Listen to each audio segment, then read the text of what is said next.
Hello and welcome to Rajya Sabha Television. I am Vishal Dahiya and you're watching our special show, India Fights Back, where we talk about all aspects of India's tackling the COVID pandemic. Now, today we're going to talk about the South African strain E484K. Now, while the search for highly contagious UK mutation of COVID-19 continues, researchers from Tata Memorial Centre have found 3 patients from Mumbai Metropolitan Region with an equally worrying mutation called E484K mutation. Now, this particular mutation is linked to the South African strain. We'll try and understand more about this particular mutation and the South African strain as well in all aspects as to how dangerous or how infectious it might be. Also, this particular mutation vis-a-vis the COVID vaccines which are being developed and which will begin the vaccination from 16. So before we go further ahead, let me first introduce the experts whom we have with us today.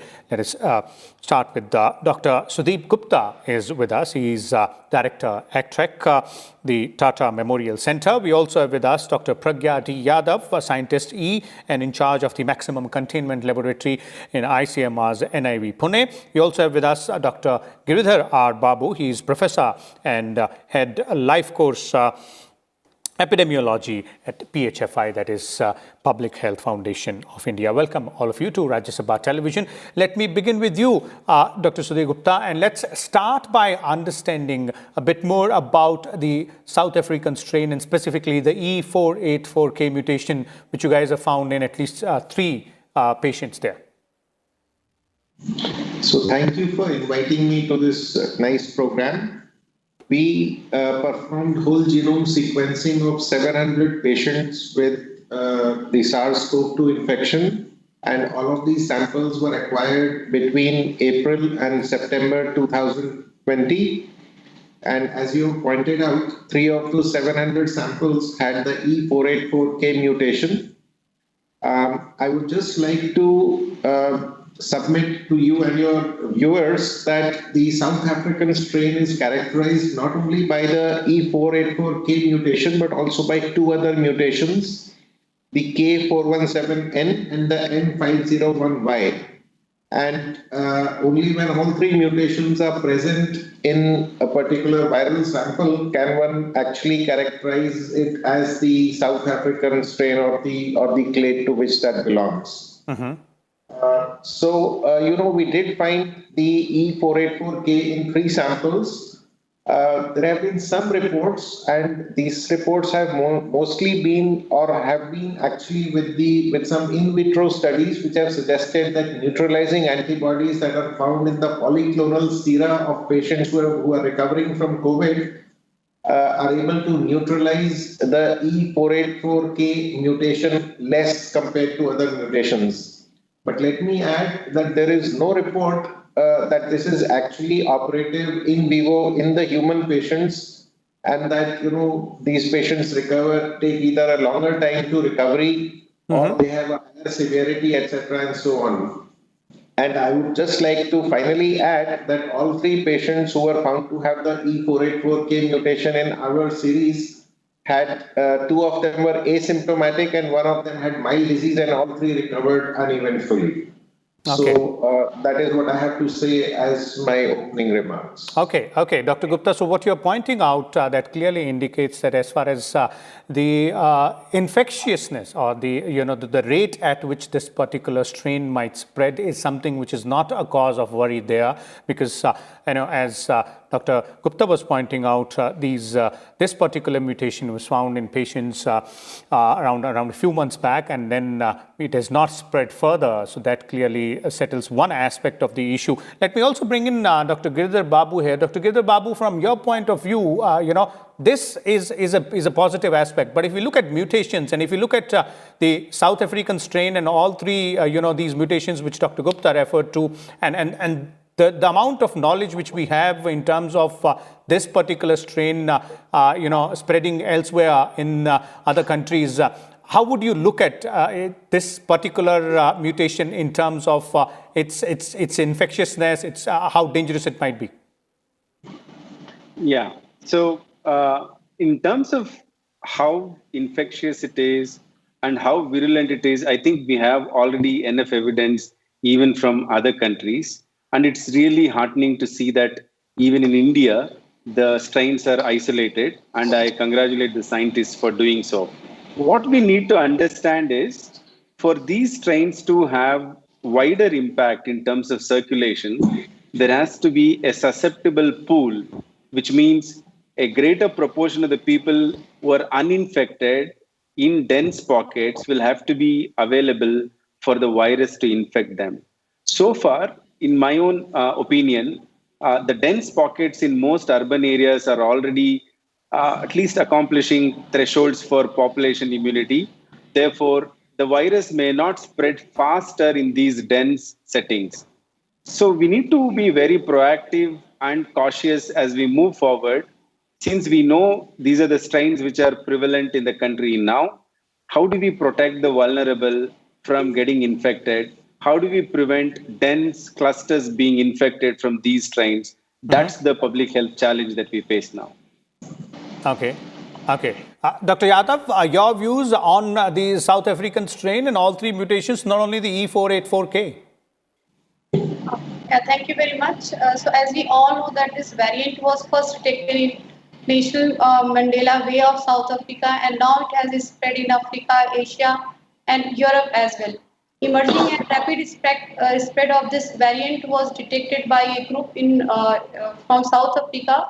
Is called Korean Tigali et al. And they have described that with the addition of D614G mutation, which was the first mutation considered to be highly transmissible, and slowly we saw the shift of different clades to moving to G clad and then GH clad and then GR clad, and slowly now we are looking that unclassified clades of the virus is prominently present in different part of the world. Everybody is talking about the changes in spike mutation, but for this South Africa clade, they have defined certain mutation, which is mainly found in spike protein, which has 5 non-synonymous mutations, and also a few mutations in called B80A, B215G, E484K, and 50Y, A70V, and there are 3 more mutations which was reported at N terminal with in the loop 2 of the N terminal.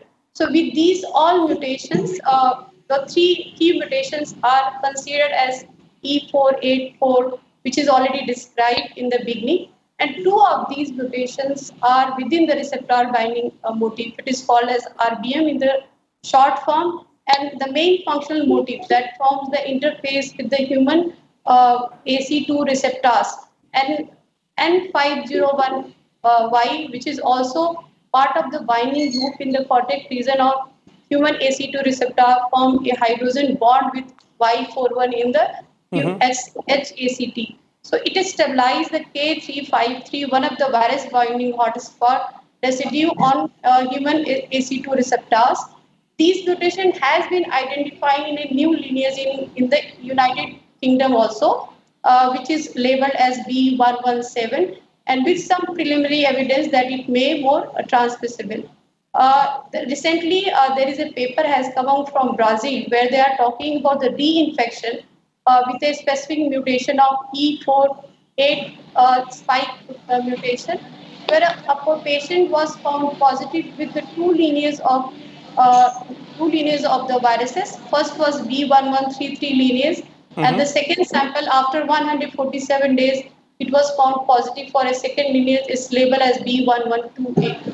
Phylogenetic analysis of these two newly whole genome sequences concluded that the patient was affected by 2 different kind of genomes, and it has this particular mutation. So, though it is just one case where these mutations were present and reinfection was found, similarly from the USA, they have shown the data that some of the patients who recovered has showed a similar kind of mutation. But I would like to just remind you regarding the UK mutation.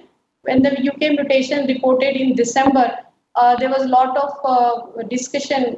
This mutation will affect the vaccine program. it will cause the spike mutation for the neutralizing antibody.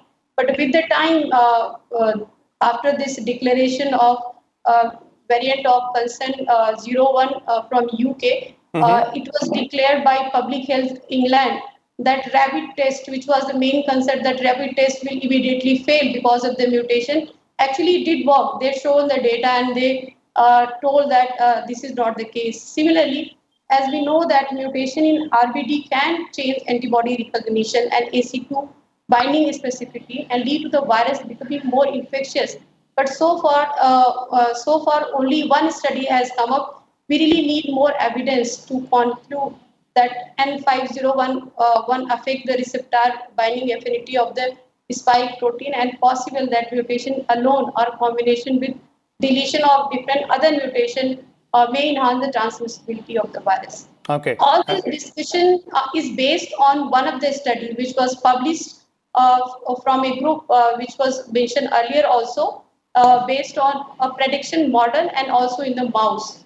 So I assume that we need to look for more evidence to say something very concrete, that these mutations are going to affect different programs and studies. Okay. This is really interesting, and that's a very important point which Dr. Yadav has brought in here. That brings me back to you, Dr. Gupta, and one of the part of which has been reported about this particular strain which your team there has found in 3 patients is that this might be worrying, because it says that they can fool or escape 3 antibodies which the body makes. So if you could, put that in perspective vis-a-vis what, Dr. Yadav was also pointing out, the E484K strain, how does it, how does the body's immune system react to that? And does it have that particular kind of power to, escape the immune system or the antibodies which are developed there? See, in answer to your question, I just actually, our group analyzed as of day before yesterday the COVID-19 cases and the COVID-19 mortality per 100,000 population in India from the beginning of the pandemic. And I have this bar chart here.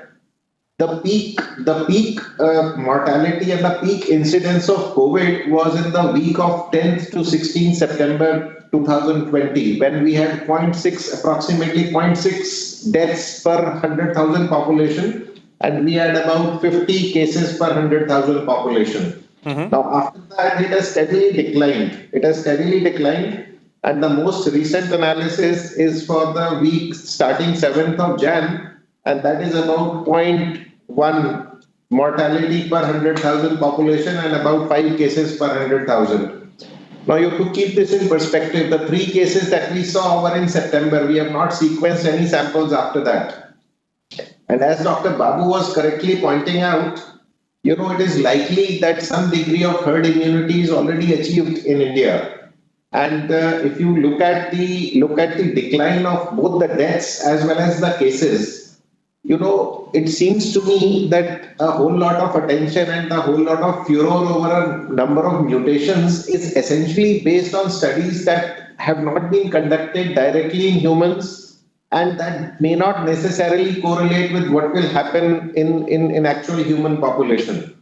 So, when you say that this particular mutant, which has the mutation in E484K and which might affect the receptor binding domain of the spike protein, you see these are neutralizing antibodies that were taken from convalescent serum, and the neutralization was less compared to other mutants.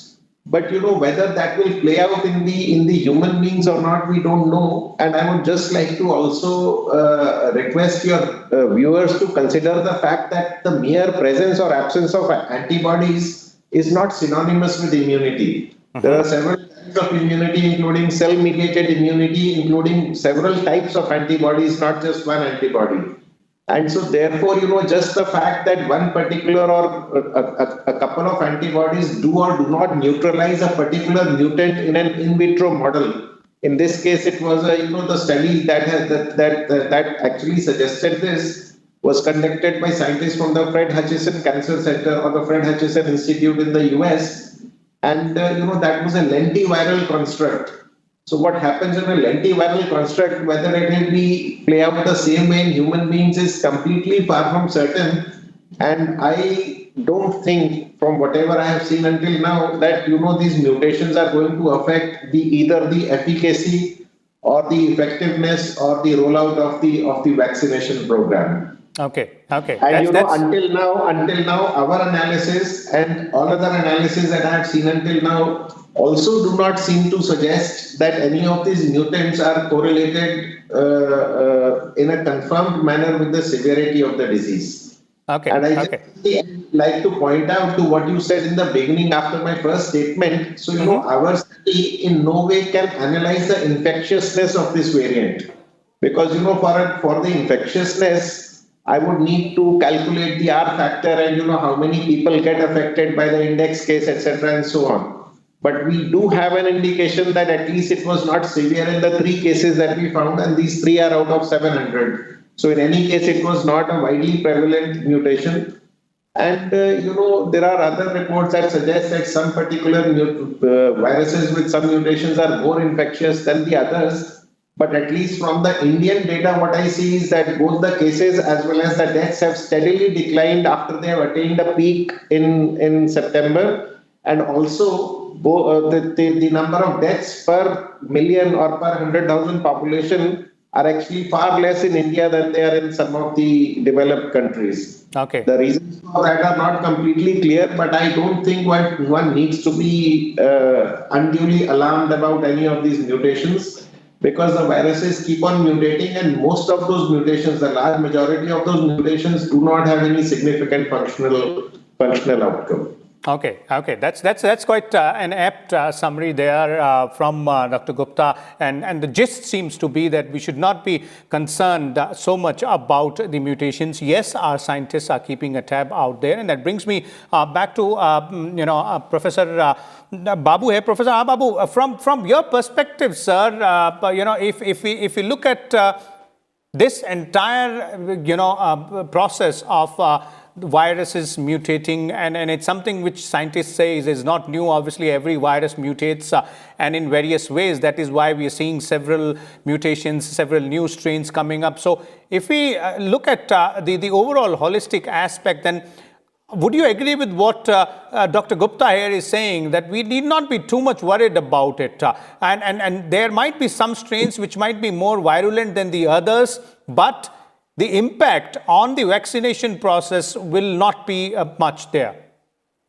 Okay. I totally agree with the explanation and wonderful analysis provided by both Dr. Yadav and Dr. Gupta. Let me summarize from a layman perspective.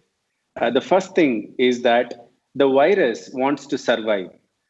If the person dies, who is the host, then the virus also dies. So the virus has to innovate itself, re-engineer itself, so that it survives by allowing the person, the host, also to survive. So these mutations, whether they make it more transmissible or less transmissible, or infect more people or not, is solely dependent on the virus's whole process of reinventing itself. Okay, so that's the first aspect.